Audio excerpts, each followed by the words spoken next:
قرغلاس درول نن بحث کې د امریکایي قراردادي په تختولو د دې ترڅنګ دا چې د سولې پر روانه پروسې به اغېز څومره پر همدغه موضوعات باندې بحث لرو.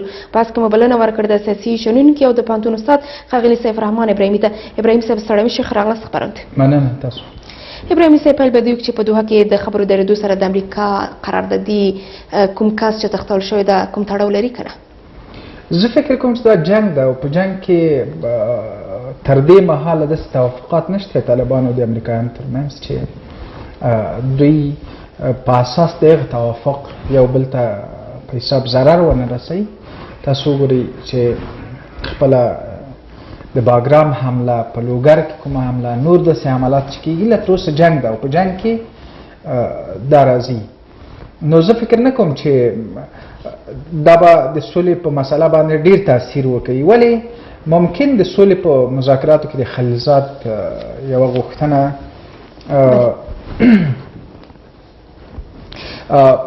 غوښتنه همدا وي چې دوی که چېرته مذاکرات کوي لکه څنګه چې د امریکایي پوهنتون استادان خوښ شول ممکن د ده په بدل کې هم داسې څه وکړي. بله استاد راګرځو دې ته چې طالبانو تر دې دم پورې هم داسې کوم څه نه دي ویلي، نه دا خبره پرېږدي او نه دا خبره ردوي. اوس ستاسو نظر به هم راواخلو چې که چیرې طالبان رښتیا هم دغه مسله نه ردوي او نه هم په واضح سره وایي چې دا قراردادي به وژلې ده که نه ده وژلې، ولې دا خبره پټه ساتل کېږي؟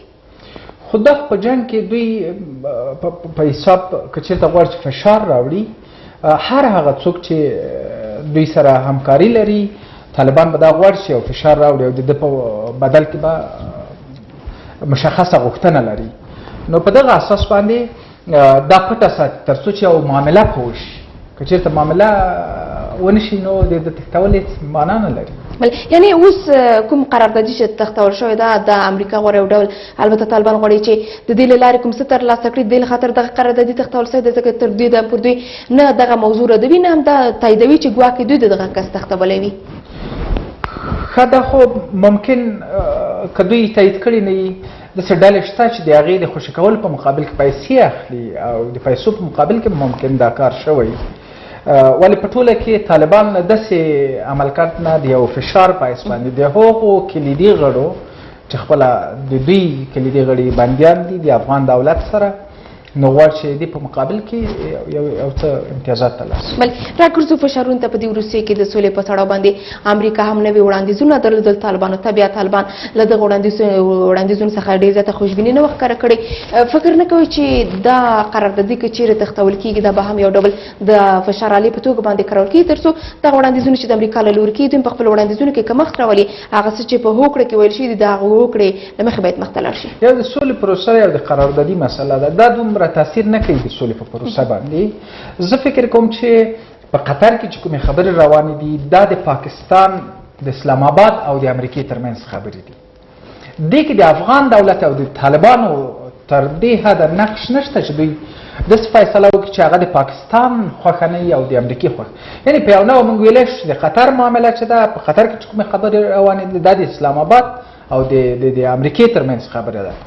هغه غوښتنې چې طالبان لري په قطر کې تر ډېره حده پاکستاني استخبارات پاکستان دولت هم تاثیر لري. ولې امریکا ډېر احتیاط کوي تر هغه حده چې د پاکستان غوښتنې دي هلته د هند انډول هم په نظر کې نیسي چې هند هم خفه نه شي. یعنې په داسې یو دولت توافق نه کوي دلته په افغانستان باندې په افغانستان کې چې هغه د هند د نارضایتۍ سبب هم وګرځي. دا یو مسله ده. بله مسله خپله د امریکایانو د دوامدار حضور په افغانستان کې او د امریکایانو هډې دي چې دلته باید په افغانستان کې واوسېږي. نو دغه دوه اصلي اساسي عوامل دي چې هم منطقي بود لري او هم د امریکې ګټې دلته په خطر کې دي. نو په دغه اساس باندې دغه مسله یو څه پیچلې کړې ده. جنګ روان ده. که چېرته توافق راځي د امریکایانو او د طالبانو او د پاکستان ترمنځ وروسته له هغې نه به دلته بین الافغاني خبرې شروع کېږي او دوی چې جنګ هم نه دروي هغه اوربن مسله چې امریکا له دوی نه غواړي چې د خشونت سطحه باید راټیټه کړي د دې په خاطر ده چې طالبان په بین الافغاني مذاکراتو کې هم د جنگ نه د یو ابزار د فشار په حیث باندې غواړي چې استفاده وکړي. بله راګرځو اوربان د تاوتریخوالي کمښت د مسؤلیت هم خو تر دې وړاندې تاسو چې دا نشي کولی د قراردادي تختول د سولې پر پروسې باندې اغېز وکړي. تر دې وړاندې که چېرې ستاسو فکر شوی وي چې یو امریکایي دلته په افغانستان کې وژل شو، هغه نه وروسته ټرمپ ټوله دغه پروسه وځنډوله، 3 میاشتې لپاره دا پروسه ځنډېده. فکر نه کوئ چې د یو قراردادي تختول به هم همدومره په یوه ګرانه بیه باندې موږ ته تمام شي؟ نه، تاسو وګورئ دلته د امریکې زرګونه افسران عسکر وژل شوي دي، نو دا زرګونه دونه وزن نه لري. یو امریکایي یا یو د استخباراتو د امریکې د استخباراتو د یو شخص په خاطر د سولې پروسه هیڅ وخت نه ده ځنډول شوې. دا د امریکې پالیسي ده چې وی غوښتل دلته د طالبانو وزن د هغو ډلو چې په طالبانو باندې تاثیر لري د هغوی غوښتنې دغه مسله واضح کړي. په دغه اساس باندې دا یو دوامداره مذاکراتي تعامل چې له طالبانو سره کوي، آهسته آهسته د دوی غوښتنې د دوی هغه راټیټوي. دا خپله د امریکې یو دوامداره پالیسي ده او غواړي چې د وخت په اطلاف سره دلته د امریکې انتخابات را ورسیږي او په انتخاباتو کې هم تاسو وګورئ چې هغه ورځ ټرمپ ویلي چې زموږ لاسته راوړنې په افغانستان کې ډېرې دي او موږ به خپل عسکر راوکاږو. حتی تر دې حده دوی اعلان کړي چې موږ خپل عسکر راکاږو، هغه شرط چې طالبانو ده. نو طالبانو ته دا ښیي چې دا دومره غټه مسله نه ده چې تاسو موږ باندې دا فشار راوړي چې تاسو یا تر دې حده پورې تاسو داسې فکر وکړئ چې د موږ عسکر پاتې کېدل به دلته ډېر امتیازات تاسو ته درکړي. دا نشته ده، موږ خپل عسکر راکوو. نو دا هغه تکتیکونه دي چې په دغه وخت کې امریکا له هغې نه په استفادې سره غواړي چې طالبانو غوښتنې راټیټې کړي. په منطقه کې چې کوم نارضایتي دي بیا د دوی په مقابل کې طالبانو نه غوښتل د خپله د هند او د امریکې اړیکې دي، نو دې ته هم ډېر پام کوي خپله امریکایان. زه فکر نه کوم چې اشخاص په دې پروسه باندې تاثیر وکړي. بله د امریکا او طالبان ترڅنګ دلته پر افغان حکومت هم نیوکه شته چې ګواکې دوی غواړي چې د سولې په پروسه کې خنډونه رامنځته کړي.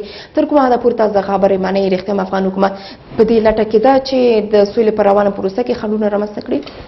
زه فکر کوم چې ممکن دلته داسې ډلې داسې څوکي چې په داخل د دولت کې دوی نه غواړي چې په افغانستان کې جګړه ودرېږي، ځکه دوی ګټې په جان کې دي. ول تر ډېره حده پورې هغه تحلیل چې زه کوم پاکستان نه غواړي چې دلته په افغانستان کې اول نظام حفظ شي او د نظام په حضور کې سوله راشي. دوی وایي چې تاسو نظام له منځه یوسئ، لکه د اتایمې لسیزې چې بیا د ډلو ټپلو ترمنځ خبرې نتیجې ته ونه رسېږي او سبا بیا داخلي جګړې ته په افغانستان کې یو نوی باب خلاص شي. په دغه اساس باندې د پاکستان اساسي غوښتنه اول د نظام نشتون ده او امریکایان هم دې کې تر یو حده ورسره همغږي دي چې موږ یې ښه بېلګه د انتخاباتو د نتیجو ځنډېدل، هغه مشروعیت چې انتخابات درلوده دې ته صدمه رسول، د خپله هم امریکایانو غوښتل چې داسې وشي.